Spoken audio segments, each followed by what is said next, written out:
Kain tayo guys. Ang sarap ng balbacua. After 2 minutes, check natin ang ating balbacua. And look at that. Freshly cooked na balbacua. Ayan.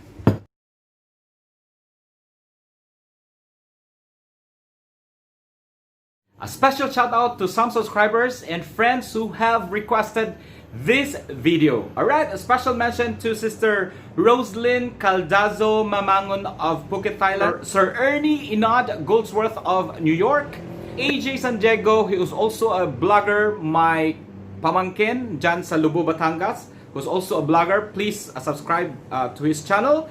And of course, my pamangkin Mary Pauline Bultron, Yen Yen, thank you so much. Of course, my classmate from elementary, Jasmine Gonzalez Esteban of Pampanga. Thank you so much, Jasmine, for all your support. And of course, my ever-supportive friend from Karkar, Lori Jan Corpus or Ames. Thank you so much, guys, for supporting me. Today, may bago na naman akong ibabahagi sa inyo na pwede mong ihanda sa iyong pamilya at pwede mo rin pagkakitaan. Siguradong masarap at Bisaya ito.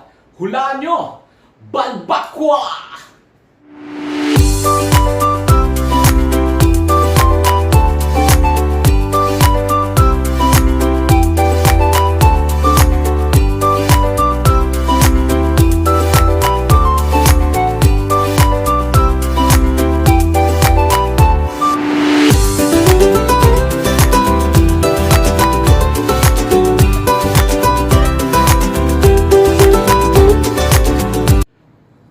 It's me, Chris, your Kuya Pandisoy, and welcome to my channel. Today, may bago na naman akong ibabahagi sa inyo na pwede mong ihanda sa iyong pamilya at pwede mo rin pagkakita. Sigurado akong magugustuhan ito ng bawat miyembro ng inyong pamilya.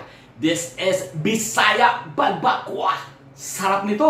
Lami Kaayo. Kung bago ka man sa channel ko, please support me by subscribing my channel. And please do not forget to click the bell button para ma-notify po kayo para sa mga upcoming videos. Okay? I'll see you! Itong sangkap na ating gagamitin para sa ating balbacua. Alright. Unahin natin yung ating pork legs kasi wala po tayong oxtail dito. Normally talaga ang ginagamit niyan ay buntot ng baka. But in replacement, pwede tayong gumamit ng pork legs or yung paa ng baboy. And then, kailangan natin ng sibuyas, bawang, and then yung ating spring onion. Ito yung ulo ng spring onion kasi medyo matigas. Hiniwalay ko siya sa dahon. Ayan. Okay, kailangan din natin ng ginger. Ayan. Kailangan din natin ng siling panigang. Ayan. And then yung bay leaves natin, yung ating laurel. Then kailangan rin natin ng red bell pepper, okay, and then pork and beans, and then yung ating fish sauce, yung ating dinurog na paminta, ayan, and then vinegar, and then kailangan natin ng tomato sauce, and then ito ay ang ating black beans o tausyo, ayan, then peanut butter, and of course yung ating salt and pepper. Yan po ang mga kumpletong sangkap na ating gagamitin para sa ating balbacua. Alright, stay tuned para sa actual procedure. Alright. Okay, unang-una natin gagawin yung ating baboy, yung ating pork legs, ay lalagyan lang natin ng ating salt. Lagyan natin ng salt. Yan, kasi papakukuluan po natin siya. But before that, kailangan muna nating itimpla yung ating baboy. Okay? Yung ating meat. Okay, then ilagay natin yung ating vinegar. Alright.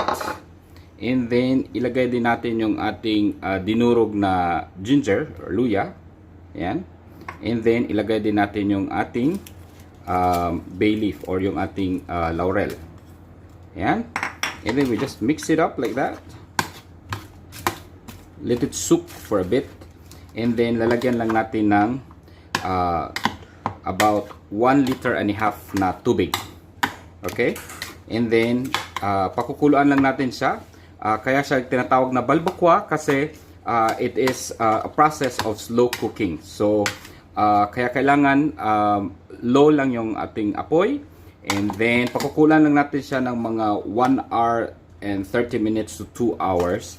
And then, yeah, natin siyang lumambot. Ayan, yan natin siyang lumambot with a low fire. Ayan, sobrang hina yung apoy. And then, meron akong tip na bigay. Ang ginagawa ko, kasi since di ako gumagamit ng pressure cooker, itong spoon na pinaggagamit ko sa paghahalo, ay hinugasan ko to siya at ilalagay ko siya together with sa pagpapakulo. Nakakatulong siya para mabilis lumambot ang ating meat. Okay? Alright, stay tuned. Ay ipapakita ko sa inyo ang pagpakulo nito. Alright, pakuluan na natin.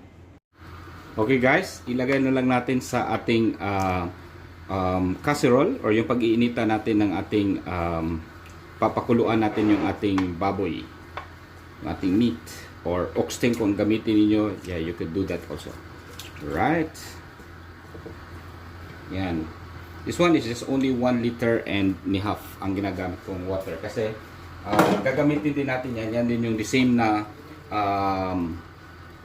pork stock yung ating gagamitin mamaya para sa ating sabaw sa ating balbacua.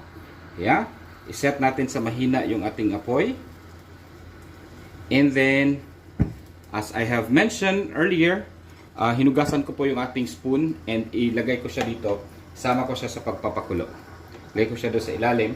That will help para mabilis mo lumambot yung ating baboy. Alright. Okay. Yan. So, yan. Tatakpan lang natin. And then, we just leave it until about 1 hour and 30 minutes to 2 hours na pagpapakulo sa mahinang apoy. Okay? Stay tuned. Right, after 1 hour and 30 minutes, ayan na po ang itsura ng ating pinakuluan at pinalambot na baboy. Ayan, malambot na po siya. Right, so, and then this time, mag-start na po tayo mag-gisa. Okay, next step ng ating balbacua. Right, make sure na wag natin itapon yung ating sabaw, yung ating pork stock kasi gagamitin po natin yan pang sabaw mamaya sa ating balbacua. Alright. And then in the meantime, nagpainit na po ako ng mantika sa aking pan. And then, start na po ako mag-gisa. Yan. Una natin ilunod yung ating sibuyas.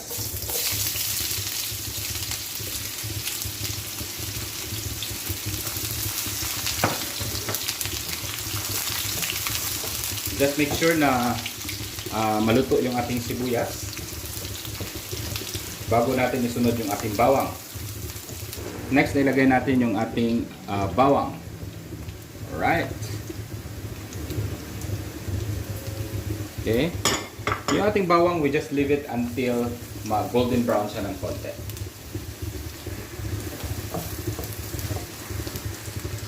Right, next, ilunod natin yung ating luya or ginger. Right, next is yung ulo ng ating spring onion. Right, next na ilagay natin yung ating red bell pepper.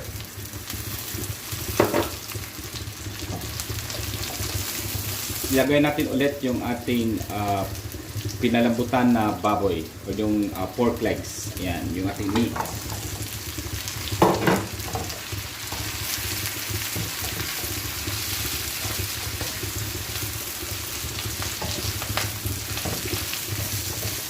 Fish sauce. Yan, half muna kasi i-adjust ko lang yan mamaya. Kasi yung ating ginamit na black beans ay salted black beans. So, baka masyadong maalat. So, yan, ilagay ko na yung ating black beans. This is about 2 tablespoons. Ilagay yung ating tomato sauce.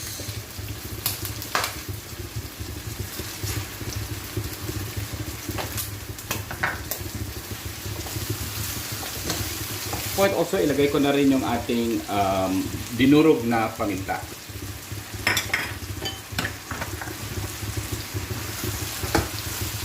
Ayan. And then, ilagay ko na rin po ang ating pork and beans.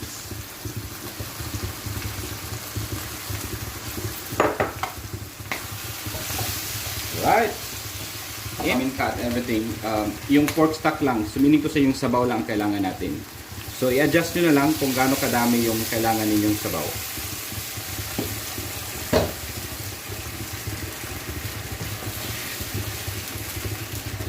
Yes, looks good. Very flavory. Tatakpan ko lang. And then I leave it for about 10 minutes para maghalo yung lasa. Okay? Hindi, hinaan ko lang ng konti yung apoy.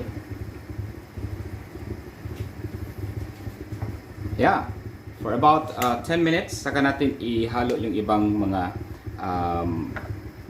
berkado. Alright. Okay. After a few minutes, ilalagay ko lang yung ating siling panigang, yung siling green. Ayan. Hindi ko siya in-slice kasi yung kakain ay hindi masyadong mahilig sa manghang. So, hindi ko lang siya nilagyan hindi ko lang siya in-slice so para hindi umanghang. Kasi yung tamis at saka yung a bit ng anghang nitong red bell pepper is enough already. Ayan. And look at that. Sobrang ganda ng ating balbacua. Ayan. Right. Takpan natin ulit. And then, yeah. So it's barely about 2 minutes since nagpakulo ako. So leave it again for about 8 minutes. So i-complete natin yung 10 minutes para it would be enough para mag halo yung ating lasa ng ating balbacua. Alright. Alright, let's check. Ayan. Wow! Look at that! Wow! Sobrang bango ng ating balbacua. This point, ilagay ko na yung ating peanut butter. Okay? The peanut butter will help enhance sa ating flavor at the same time tulong magpapalapot ng ating balbacua.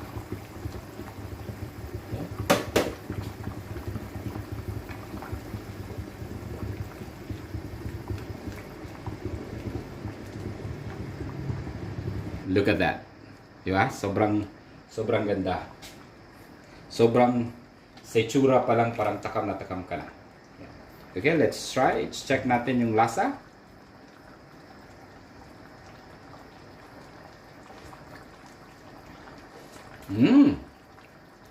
Sobrang sarap.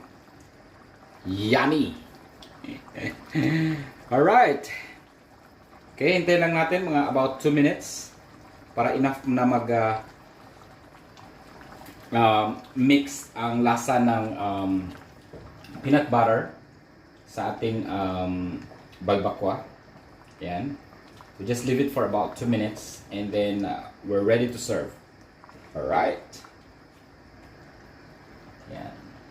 Tatakpan lang natin ulit. And then we just leave it for about 2 minutes. Alright, after 2 minutes, check natin ang ating balbacua. And look at that.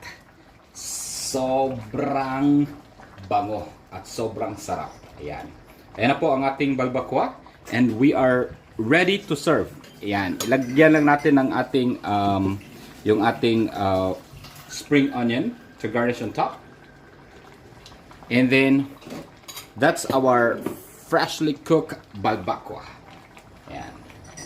And look at this. Diba? Ayan.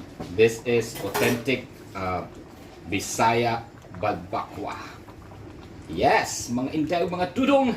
Aniyan ang atong balbacua. Lami na. Ayan. Pwede na ning parisan og mais nga kanon. Lami Kaayo. Right. And then, I just put it in the bowl. And then, ready to serve for our lunch. Alright. Ito na ang ating freshly cooked na balbacua. Ayan. Okay, titikman na natin. Ayan. Ayan. Sobrang sarap. And it's ready to serve for our lunch. Kain po tayo.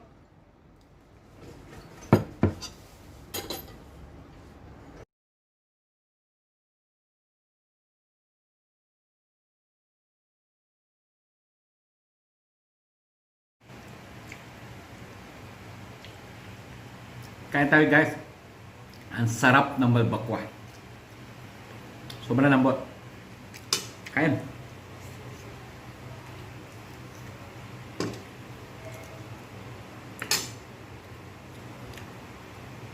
Thank you so much guys for watching this video, and I hope you get something and learn something out from this video guide. Okay? And then enjoy Balbacua.